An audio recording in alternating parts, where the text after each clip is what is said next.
Hello, Ma'am Foodie. Po. Ano nang gagawin natin sa inyo? Color po. Sa color niyo, Ma'am, may picture po ba kayo, Ma'am? Gusto niyo yun? Parang mga ganitong color. Pero one...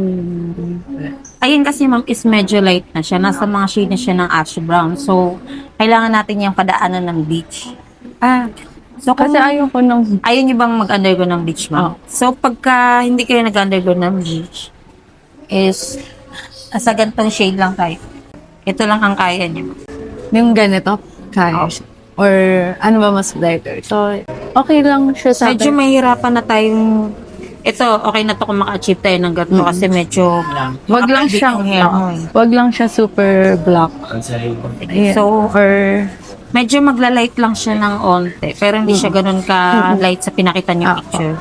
So, nasa Or medium yung brown ganito. pa lang. Or hindi kaya. Ayun, Ma'am, kasi mag-undergo pa yun ng Sige. bleach eh.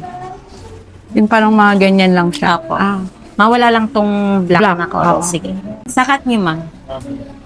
Actually, gusto ko yung ano clip, yung length Longer niya. pa din. Oo. Tapos, Sa trim lang natin or Oo, gusto mo trim. lagyan natin siya. Ay, naka-layer naman na kayo. So, more on trim lang. Bangs, Ma'am. yung parang curtain. Curtain bangs. Pero hindi super bangs, parang ganito lang. Yung, Sige, medyo mahaba. Ayan kasi may full Oo. head siya tapos may face film. Sige.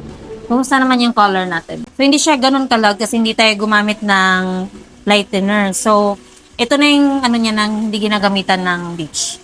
Kung hindi siya ganun ka-light, tama lang. okay. Ang concern niya lang naman is para hindi siya black na black. So, yun. So, next time mag-treatment ka na tapos Yeah. bawasan na natin yung cut. Di kasi natin nagawa eh. Thank you po. Yan. Okay naman kayo sa color, Ma'am. Okay po. Yan. So, ingat kayo, Ma'am. Thank you. Congrats po. Thank you.